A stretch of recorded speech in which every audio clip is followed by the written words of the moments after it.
নমস্কার বন্ধুরা, অবশেষে কিন্তু চালু হয়ে গেল অন্নপূর্ণা যোজনার আবার পোর্টাল, যেটা কিছুদিন আগে কিন্তু বন্ধ করে দেওয়া হয়েছিল টোটালি। এখানটা কিন্তু যেটা সিটিজেন লগ ইন ছিল সেটা কিন্তু টোটালি বন্ধ করে দেওয়া হয়েছিল। এখন দেখুন এটা কিন্তু ওপেন করে দেওয়া হয়েছে। তো আপনারা কিন্তু এখন খুব সহজে আপনাদের যে অন্নপূর্ণা যোজনার স্ট্যাটাস সেটা কিন্তু চেক করে নিতে পারবেন। যারা টাকা পেয়েছেন তারাও কিন্তু স্ট্যাটাস চেক করতে পারবেন, এবং যারা এখনও টাকা পাননি তো আপনাদের মানে আবেদনপত্রটি কী পর্যায়ে রয়েছে সেই স্ট্যাটাসটা কিন্তু আপনারা চেক করতে পারবেন। মানে রিজেক্ট হয়ে গেছে নাকি আন্ডার ইনকোয়ারি দেখাচ্ছে নাকি অন্য কোনো কারণ দেখাচ্ছে, সেটাও কিন্তু আপনারা খুব সহজেই এখান থেকে কিন্তু এখন দেখে নিতে পারবেন। এছাড়াও যারা টাকা পেয়ে গেছেন অ্যাপ্রুভ দেখাচ্ছে, আপনারা যদি কোনো ক্লেম করতে চান বা অবজেকশন জানাতে চান তাহলে কিন্তু সেটা এখান থেকে করতে পারবেন। এই দুটি অপশন কিন্তু নতুন এখানটা অ্যাড করা হয়েছে। তো এই সব বিষয় নিয়ে কিন্তু বিস্তারিত আপনাদেরকে আমি ভিডিওর মাধ্যমে লাইভ দেখিয়ে দেবো। তো ভিডিওটা কিন্তু অবশ্যই শেষ পর্যন্ত দেখবেন। চ্যানেলে নতুন হলে চ্যানেলটাকে সাবস্ক্রাইব করবেন এবং পাশে থাকা বেল আইকনে ক্লিক করে নোটিফিকেশনটা অন করে দেবেন। আর ভিডিওটি যদি ভালো লাগে তাহলে একটা লাইক করবেন এবং বন্ধুদের সঙ্গে শেয়ার করে তাদেরকেও কিন্তু এই ইনফরমেশনটা দেওয়ার চেষ্টা করবেন। তো চলুন দেখে নেওয়া যাক কীভাবে হচ্ছে অন্নপূর্ণা যোজনার স্ট্যাটাস চেক করা যায় এবং কোনো ক্লেম বা অবজেকশন যদি করতে হয় তাহলে কীভাবে করতে হয়। তো তার জন্য প্রথমে আপনাদেরকে চলে আসতে হবে সোশ্যাল রেজিস্ট্রি www.gov.in এই অফিসিয়াল ওয়েবসাইটে। এখানটায় আসার পরে দেখুন যেটা আমরা প্রথমে আগে করতাম citizen log in access citizen portal, এটার উপরে ক্লিক করবেন। এটার উপরে ক্লিক করলে দেখুন এখানটা হচ্ছে আপনার প্রথমে হচ্ছে আপনার যে ডিস্ট্রিক্ট সেটা কিন্তু এখান থেকে সিলেক্ট করে নিতে হবে। ডিস্ট্রিক্টটা হচ্ছে আপনার ক্ষেত্রে যেটা হবে আপনারা কিন্তু এই ড্রপ ডাউন থেকে কিন্তু সিলেক্ট করে নেবেন। ডিস্ট্রিক্টটা সিলেক্ট করা হয়ে গেলে দেখুন এখানটা কিন্তু আপনার যে মোবাইল নাম্বার দিয়ে আবেদন করেছিলেন সেই মোবাইল নাম্বারটা দিবেন এবং নিচে যে ক্যাপচারটি শো করছে সেই ক্যাপচার বসে কিন্তু রিকোয়েস্ট ওটিপিতে ক্লিক করবেন। তো আমি এটা করে নিচ্ছি। দেখুন রিকোয়েস্ট ওটিপিতে ক্লিক করার সাথে সাথে আমার মোবাইলে কিন্তু একটা ওটিপি চলে এসেছে। আমি কিন্তু ওটিপি বসিয়ে নিয়েছি, ওটিপি বসানো হয়ে গেছে, সাবমিটও দিয়ে দিলাম। তারপর দেখুন আমার কাছে কিন্তু এইভাবে ফর্মটা কিন্তু ওপেন হয়ে গেল পেজটা। দেখুন এখানটা কিন্তু উপরে দুটি অপশন দেখাচ্ছে, ট্র্যাকিং স্ট্যাটাস আর একটা হচ্ছে অবজেকশন অ্যান্ড ক্লেম। তো এই অবজেকশন আর ক্লেমটা কী জিনিস বা এটা কীভাবে আপনারা ব্যবহার করবেন সেটা আমি একটু পরে দেখাচ্ছি এই ভিডিওতেই।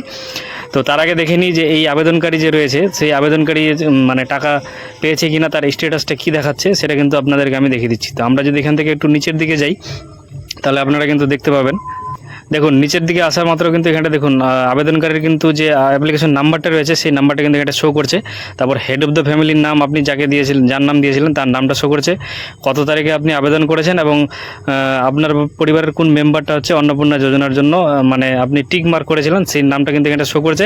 এবার তিনি এখানটা দেখুন স্ট্যাটাসে কিন্তু অ্যাপ্রুভ দেখাচ্ছে, অর্থাৎ এই উপভোক্তা কিন্তু টাকা পেয়ে গেছে বা টাকা যদি এখনও না ঢুকে থাকে তাহলে কিন্তু কালকের মধ্যে কিন্তু ঢুকে যাবে, যেহেতু কালকে 20 তারিখ অবধি টাকা দিবে বলেছে সরকার। তো আপনার যদি এখনও পর্যন্ত টাকা না ঢুকে থাকে তাহলে কিন্তু যদি অ্যাপ্রুভ দেখায় তাহলে কিন্তু আপনি টাকা পাবেন, নিশ্চিত থাকুন।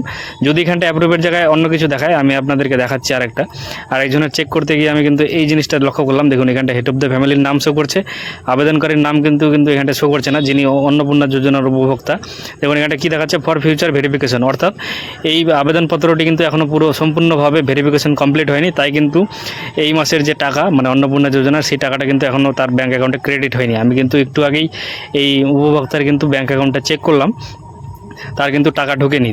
এবার টাকা না ঢোকার কারণটা আমি এখন স্ট্যাটাসটা চেক করে দেখলাম যে ফর ফিউচার ভেরিফিকেশন, অর্থাৎ মানে এই আবেদনপত্রটি এখনও সম্পূর্ণভাবে কিন্তু ভেরিফিকেশন কমপ্লিট হয়নি, তাই কিন্তু এই উপভোক্তাকে কিন্তু এই মাসের যে অন্নপূর্ণা 3000 টাকা সেই টাকাটা কিন্তু দেওয়া হয়নি। তো আপনারা বুঝতে পারছেন আপনাদের ক্ষেত্রে যদি এটা দেখায় তাহলে কিন্তু আপনারা এই মাসের টাকাটা কিন্তু পাবেন না। তো তারপরে আমি দেখাই এখানটায় তো আমি আপনাদেরকে দেখালাম যে অ্যাপ্রুভ হয়ে গেলে আপনি টাকাটা পাবেন। তো এইবার উপরের দিকে দেখুন, উপরের দিকে যে ট্র্যাক স্ট্যাটাস আর একটা আছে অবজেকশন অ্যান্ড ক্লেম। তো আপনারা অবজেকশন অ্যান্ড ক্লেমের উপরে যদি ক্লিক করেন তাহলে এখান থেকে কিন্তু দুটো অপশন আপনাদের সামনে খুলে যাবে।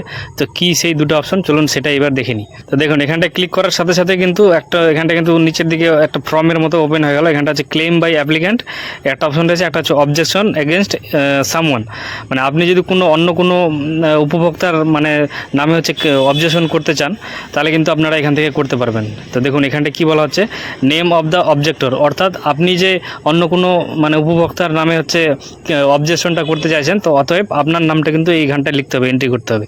আপনার নামটা এন্ট্রি করা হয়ে গেলে পাশের ঘরে আপনার ফাদার নেমটা কিন্তু এখানটা এন্ট্রি করতে হবে।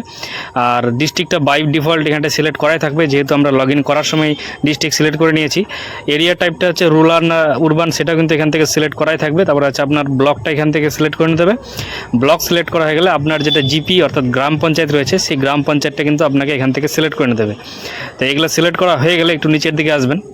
দেখুন এখানটায় তারপরে বলা হচ্ছে অবজেকশন ডিটেলস, অর্থাৎ আপনি যে উপভোক্তার নামে আর কি অবজেকশনটা করতে যাচ্ছেন তার অ্যাপ্লিকেশন আইডিটা কিন্তু আপনার কাছে থাকতে হবে।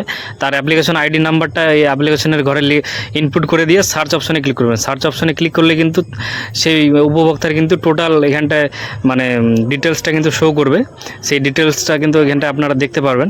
এবার আপনার কাছে কিন্তু তার অ্যাপ্লিকেশন আইডিটা থাকা কিন্তু বাধ্যতামূলক, নাহলে কিন্তু আপনারা ক্লেম এই অবজেকশনটা করতে পারবেন না। তারপর দেখুন কি বলা হচ্ছে এখানটায় রিজেকশন অফ অবজেকশন, মানে আপনি কী জন্য মানে অবজেকশনটা করতে চাইছেন। তো এখানটা দেখুন প্রথম যেটা বলা হচ্ছে রিজনটা বলা হচ্ছে যে applicant does not have residence with West Bengal, অর্থাৎ যিনি টাকা পেয়ে গেছেন যে উপভোক্তা, আপনি যার নামে হচ্ছে অবজেকশনটা করছেন তিনি হচ্ছে মানে পশ্চিমবঙ্গের বাসিন্দা নন।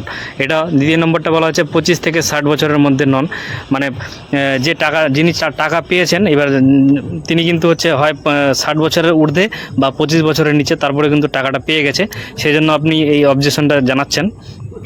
তারপরটা বলা হয়েছে দেখুন এখানটা হচ্ছে মানে সেই মহিলা মানে যে উপভোক্তা টাকা পেয়েছে সে হচ্ছে কোনো সরকারি রেগুলার মানে পার্মানেন্ট কোনো কর্মচারী বা পার্মানেন্ট বেতন পায়, বা মানে পঞ্চায়েত ডিপার্টমেন্টে বা মিউনিসিপ্যালিটি বা লোকাল কোনো বডিতে মানে অন্য কোনো জায়গায় এক কথায় সরকারি মানে রাজ্য সরকার বা কেন্দ্র সরকারের কোনো চাকরি করে এবং সেখান থেকে কিন্তু বেতনও পায় মাস গেলে।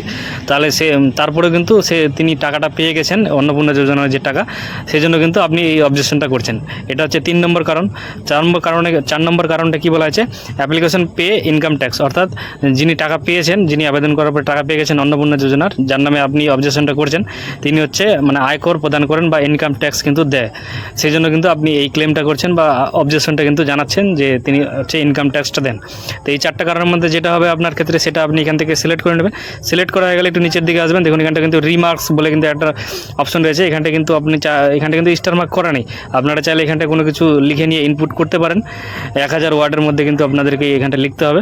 আপনারা চাইলে এটাকে ছেড়েও দিতে পারেন, এটা কিন্তু বাধ্যতামূলক ম্যান্ডেটরি নয় বা বাধ্যতামূলক কিন্তু নয়, যেহেতু এটা স্টার মার্ক করা নেই। তারপরে বলা হয়েছে document in support of the objection, মানে আপনি যে এই অবজেকশনটা করছেন তার জন্য কিন্তু আপনার কাছে যদি কোনো প্রমাণ থাকে, আর ধরুন হচ্ছে কোনো এক মহিলা আর কি এই ওয়েস্ট বেঙ্গলের বাসিন্দা নন, তার প্রমাণ কিন্তু আপনার কাছে রয়েছে, সেই ডকুমেন্টটা কিন্তু আপনাদেরকে এখান থেকে আপলোড করতে হবে। যদি থাকে না থাকলেও হবে, কারণ স্টার মার্ক কিন্তু করা নেই। তারপর হচ্ছে কোনো মহিলা 25 থেকে 60 বছরের মধ্যে নয়, সেটার প্রমাণ আপনার কাছে রয়েছে, তাহলে কিন্তু আপনারা সেই প্রমাণপত্রটা কিন্তু এখানটা আপলোড করবেন। বা কোনো মহিলা হচ্ছে সরকারি চাকরি করে, তার প্রমাণপত্র থাকলে সেই প্রমাণপত্রটা কিন্তু আপনাদেরকে এখানটা আপলোড করতে হবে। আর কোনো মহিলা যদি ইনকাম ট্যাক্স দিয়ে থাকেন, তারপরে অন্নপূর্ণা যোজনা টাকা পেয়ে গেছেন, তো সেই প্রমাণটা যদি আপনার কাছে থাকে তাহলে সেই প্রমাণের কিন্তু কাগজটা যেটা রয়েছে আপনার কাছে সেটা কিন্তু আপনাকে এখান থেকে আপলোড করতে হবে যদি থাকে। যদি না থাকে তাহলে আপলোড করার দরকার নেই, এখানটা কিন্তু এটা ম্যান্ডেটরি নয় বা বাধ্যতামূলক করেনি, এটা কিন্তু স্টার মার্ক করা নেই। তো এগুলো লেখা হয়ে গেলে সব কিছু আপনারা কিন্তু এখানটা সাবমিট অবজেকশনে ক্লিক করবেন। সাবমিট অবজেকশনে ক্লিক করলে কিন্তু আপনার যে অবজেকশন ফর্ম সেটা কিন্তু সম্পূর্ণভাবে কিন্তু মানে সাকসেসফুলি সাবমিট হয়ে যাবে। এবার সাবমিট হয়ে গেলে আপনারা কিন্তু এই আপনার যে অবজেকশনটা রয়েছে সেটা কিন্তু আপনারা স্ট্যাটাসটা কিন্তু ট্র্যাক করতে পারবেন। দেখুন চেক অবজেকশন স্ট্যাটাস, আপনারা কিন্তু এখানটা যদি ক্লিক করেন মানে অবজেকশন করার পরে, তাহলে কিন্তু আপনারা এখান থেকে আপনার অবজেকশনটা কী পর্যায়ে রয়েছে, সেটার বিরুদ্ধে অ্যাকশন নেওয়া হয়েছে কিনা সেটাও কিন্তু আপনারা চাইলে এখান থেকে কিন্তু দেখে নিতে পারবেন। তো এবারে তারপরে বলি হচ্ছে ক্লেম বাই অ্যাপ্লিক্যান্ট যেটা রয়েছে সেটাতে যদি আমরা ক্লিক করি, দেখুন এখানটা হচ্ছে আপনার অ্যাপ্লিকেশন নাম্বারটা কিন্তু এখানটা শো করবে আপনি যে আবেদন করেছেন। তারপরে হচ্ছে আপনার এখানটা ঠিকানাটা মানে টোটাল অ্যাড্রেসটা কিন্তু শো করবে। এবার নিচের দিকে যদি চলে যান একটু, তারপরে দেখবেন আপনার পরিবারে যতজন রয়েছে, মানে আপনি অন্নপূর্ণা যোজনা আবেদন করার সময় যতজন ফ্যামিলি মেম্বারের ডিটেলস অ্যাড করেছিলেন তাদের নাম কিন্তু প্রত্যেকের এখানটা শো করবে এবং ডেট অফ বার্থটা কিন্তু শো করবে। আর যিনি উপভোক্তা অন্নপূর্ণা যোজনার, তার নামের পাশে কিন্তু দেখুন অন্নপূর্ণা যোজনার যে লাস্টের দিকে ঘরটা রয়েছে এখানটা কিন্তু একটা টিক চিহ্ন দেওয়া থাকবে। এবার 1-এর অধিক যদি হয় তাহলে অধিক কিন্তু টিক চিহ্ন দেওয়া থাকবে, যিনি হচ্ছে অন্নপূর্ণা যোজনার জন্য মানে আর কি এলিজিবল। তো এটা হয়ে গেল। তারপরে হচ্ছে দেখুন রিজন ফর ক্লেম। এবার অ্যাপ্লিক্যান্ট ডিটেলস ইনকারেক্ট, মানে আপনার আবেদন করার সময় কোনো তথ্য ভুল দিয়ে ফেলেছেন, তাহলে কিন্তু আপনার সেজন্য কিন্তু আপনার অ্যাপ্লিকেশন যে ফর্মটা রয়েছে সেটা রিজেক্ট করে দেওয়া হয়েছে, তাহলে কিন্তু আপনারা যে প্রথম অপশনটা রয়েছে সেই প্রথম অপশনটা কিন্তু ক্লিক করবেন। আর তারপরে দ্বিতীয় অপশনটা কি বলা হয়েছে, wrongly mark as in eligible applicant rejected, মানে আপনার আবেদনপত্রটি ভুলবশত রিজেক্ট করে দেওয়া হয়েছে। অর্থাৎ আপনি হচ্ছে যোগ্য, মানে আপনি বলছেন যে আপনি যোগ্য, তারপরে কিন্তু আপনার মানে অন্নপূর্ণা যোজনার যে ফর্ম সেটা কিন্তু রিজেক্ট করে দেওয়া হয়েছে, সেই জন্য আপনি এখান থেকে ক্লেম করতে চাইছেন, তাহলে কিন্তু আপনাকে 2 নম্বর অপশনটা সিলেক্ট করতে হবে। এবার আপনার ক্ষেত্রে যেটা হবে, আপনারা এখান থেকে কিন্তু এই দুটার মধ্যে মধ্যে যে কোনো একটা সিলেক্ট করে নেবেন। সিলেক্ট করা হয়ে গেলে একটু নিচের দিকে আসবেন, নিচের দিকে দেখুন রিমার্কস বলে যে অপশনটা রয়েছে, এটা কিন্তু ম্যান্ডেটরি নয়, অর্থাৎ এখানটা কিন্তু স্টার মার্ক দেওয়া নেই। আপনারা কিন্তু এটা চাইলে লিখতে পারেন, কোনো কিছু না চাইলে কিন্তু ছেড়ে দেবেন, ছেড়ে দিলেও কোনো সমস্যা নেই, আপনারা কিন্তু নাও লিখতে পারেন। তা রিমার্কস হয়ে গেলে তারপরে দেখুন document in support of clans. Document support claim মানে আপনি যে এখানটা ক্লেমটা করছেন সেই ক্লেমের মানে ক্লেমের জন্য আপনার কাছে উপযুক্ত কোনো কাগজ রয়েছে, প্রমাণ রয়েছে, সেই প্রমাণ যদি থাকে সেটা কিন্তু আপনাদেরকে এখানটায় জেপিজি ফাইলে বা পিডিএফ ফাইলে কিন্তু এই পিএনজি ফাইলে কিন্তু আপলোড দিতে হবে 50 থেকে 200 কেবির মধ্যে। তো আপনাদের কাছে থাকলে এটা দিবেন, না থাকলে দিবেন না, কারণ এখানটা কিন্তু এটা ম্যান্ডেটরি করেনি। তো এটা হয়ে গেলে আপনারা হচ্ছে সাবমিট অ্যাপ্লিকেশন যে ক্লেম যে রয়েছে এটাতে ক্লিক করে কিন্তু ক্লেমটা সাবমিট করে দেবেন। সাবমিট করা হয়ে গেলে ক্লেমটা কিন্তু আপনারা স্ট্যাটাসটা চেক করতে পারবেন। একটু যদি উপরের দিকে যান, উপরের দিকে গেলে দেখতে পাবেন, এই দেখুন এখানটায় ট্র্যাক ক্লেমস। আপনারা কিন্তু এখান থেকে আপনি যে ক্লেমটা করলেন সেই ক্লেমের স্ট্যাটাসটা কিন্তু ট্র্যাক করতে পারবেন, যে কতদূর কাজ এগোলো বা আপনার কাজটা কতদূর পৌঁছালো।